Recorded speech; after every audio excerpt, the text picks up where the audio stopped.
And yes, just like yesterday's Busch Series Cabela's 250 race review, this will be a standalone video, you know, to like save a room in the vlog. But what a race that was. I mean, we had the big one at MIS. Spanish music.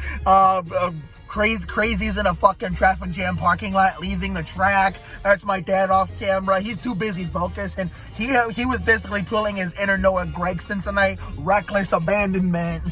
That's what I'm gonna do on the bikes in the Real Life Need for Speed series, but on Real Life Need for Speed on bike series, I should say. Anyway, tell him I pimped the fucking black truck and the silver SUV, and they flipped me off. But guess what? Fuck them. They can go drink bleach as far as I'm concerned. That's right, with all the Trumpies. Yeah. Fuck them in the ass. Oh. But I can thank Kamikaze for teaching me that line. But anyway, let's get into the race. So therefore, you know, besides that big one we had the big one at MIS in turn 2. I got that on tape. So I know I don't like Harvick, but you know, he needed this. I know some people are saying he was washed up, but like most of the people that were slamming him, well, I'm a Harvickator, but I never said he was washed up. I knew the speed was there and that eventually he was going to break through. It was bound to happen whether we wanted to or not, whether you're a Harvick fan or not a Harvick hater or not. I mean, do you think the momentum will continue for him going into Monte Carlo for the next week and beyond? Who knows? I mean, we had, you know, just like under the stick and ball sports, in NASCAR, the playoffs are a whole new ball game compared to regular season racing. Just like, you know, NBA, MLB, NHL, and even the most overhyped and overrated sport in America, the NFL. So, yeah, and like I mentioned, and you know, you're gonna see this in the vlog on Monday or Tuesday, I got to meet a bunch of personalities today. I met Austin for I think was the 5th time. Typho, I think, was the third time. Not only that, I got to meet his wife Haley for the first time, and guess what? I wasn't trying to do that. And that's why it happened. That's what made it more fun. And she gave me a hug and everything. Oh, good for you. Hell yeah. And I met Chase Briscoe's wife, and not only did I shake her hand, I heard their kids shook my hand too because she told them to. And of course I brought up Ricky Martin to them. Oh.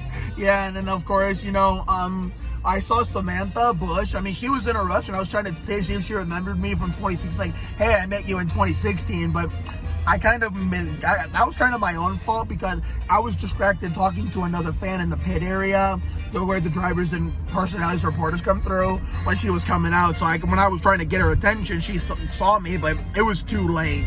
But hey, there's always next year. Samantha, if you're watching this, this is the guy you met that was trying to get your attention today, trying to tell you that you met me in 2016, which is exactly right, because of that day when Braxton was a baby, I shook your hand and brought up the fact that you were at that Spurs Hornets game, being a Spurs fan, of being the Ricky Martin boy in NASCAR. And that's one that I told Jordan Fish today when she was coming through with Tyler, like Jordan. I basically, when I saw the people that knew me from social media, I had to either scream my name or, you know, something about Ricky Martin to get them to stop for me. And Jordan gave me a hug too. She took a picture of me, followed me on Twitter, and Taylor got a picture with me too. So any respect I didn't have for Denny Hamlin was all gained today. And even he was nice with me too, because the fact that I told him that I seen him at all some of the Spurs games, that I was a Spurs fan. He's like, oh sweet dude, I like the Spurs too, even though we all know he's more of a Charlotte Hornets fan, which does make sense. But I mean, Bob Pockris I got to meet, my childhood Tyke Norris, trying to think who else was there. I made up with Kyle Larson, you know, we shook hands, we made up, you know, I apologize for being the biggest asshole to him and his chicken ass ears, and we took a picture together. So I'm glad I unburned that bridge. I'm glad I did. You know, him and I can say I'm friends with Kyle Larson now, and I told him I like you now. I apologize for not being so nice, and he accepted. Let's get to the race. Now, Denny, speaking of Denny, I thought he was going to win the race because there was so many cars that had a rocket ship underneath their hoods today. But he got a late race penalty, not too many men over the wall. I get these two rules mixed up with each other. Over the wall too soon is what lost him the race. I thought my father's driver, and I'll show him, he's the one making all these crazy remarks off camera. I thought his driver was actually going to get his second win today and his first on an oval. Well, he had a late... Didn't he get a penalty or something? Oh, man.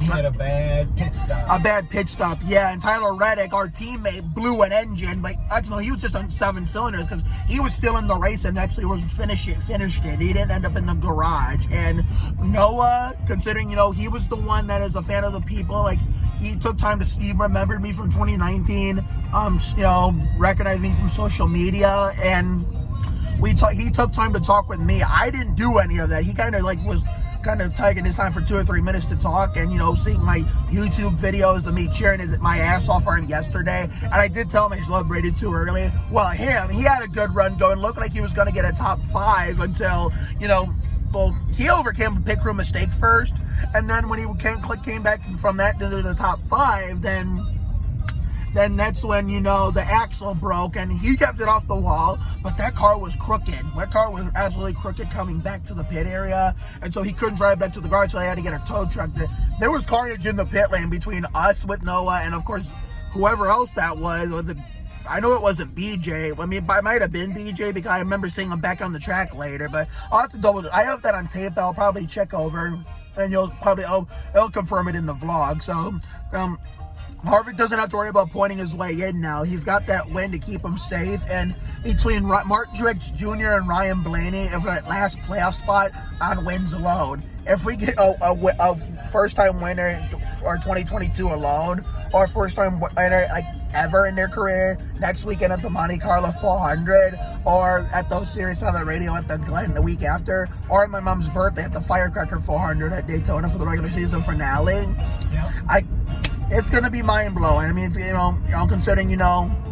Okay, I remember what I was going to say. Yeah, so if we get a first-time winner that's never won before, or, like, never won in their career, or hasn't won yet this season, that's not Ryan Blaney. Ryan Blaney could be missed the chase. I mean, some people on Twitter feel pretty good about his chances and will probably either point his way in if they don't get a new winner, or, you know, win his way in. But it doesn't matter who wins or not. The Firecracker 400 is going to be a crapshoot. It's going to be a shit show. Everybody's going to be racing like desperate men, you know, to get into the last spot of the playoffs. They're going to be racing like maniacs, like Keselowski, Blaney, us, you know, Austin, you know, Bubba even, you know.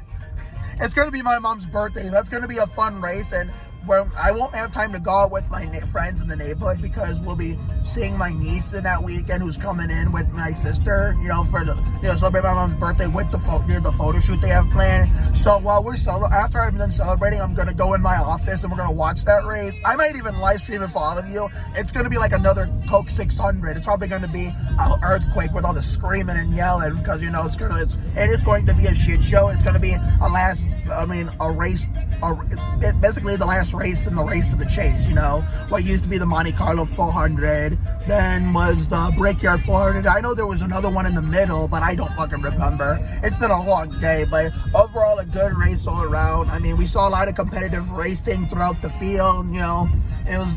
It was I know we didn't have like an lit finish, you know, like we did last year. All I know, it was still a good race nonetheless. I mean, who the fuck says Michigan is boring? And even as a Harvick hater, I must admit, who the fuck said he was washed up? Well, you got everybody who was saying that was proven wrong today. Yo. And they were proven wrong. The ones who said MIS is boring was also proved wrong last year. So don't think it was just this year. Last year, even the Busch Series race was good yesterday. And overall, if I was at home instead of here, I wouldn't have been watching this. And don't expect me to watch the Monte Carlo 400 next Sunday, because, you know, we'll be doing an episode of Carrera Acción Isidro, which I think will be the 5th installment. And Friday or Saturday will be the Corn Fest vlog. The 20th will be the 4th episode of Poker Game Night. 26th will be Lorain County Fair Adventures episode 3. And then the Firecracker 400 live stream on my mom's birthday. And then, of course, my post-race reaction to that. So have a good night tonight and a better day tomorrow. Life will give you a lot of lows, but when you hit a high, enjoy it. It ain't for the weak. Goddamn, pace yourself, be you. You have to try harder to do less. You can't deport a dream. Sometimes the worst things in life lead to the best things. always bet on the side of love. Check yourself before you wreck yourself, which is something we utilized today with the confusing ass pit area rules pre-race. Sometimes you just gotta be present, and you never fail until you wait. Always bet on the side of love. Check yourself before you wreck yourself. Yeah. Always bet on the side. No. Always bet on the side. Check yourself before you wreck yourself. Okay, now I got it. Sometimes you just got to be present. It's been a long day, so my brain is fried. You never fail until you stop trying. It never pays to worry too much about things. We're not here for a long time. We're here for a good time. It's never too late to turn the day around. Another day on time, another day to shine. Finally, take care, everyone. Good night, and I will see you all for that vlog, whether it be, Monday or Tuesday, with some standalone videos from today's Winston Cup race in between. So therefore, we're gonna go to the hotel. We'll go to dinner and then to the hotel, and I'll just continue vlogging outside of this. So see you later, everyone. Bye.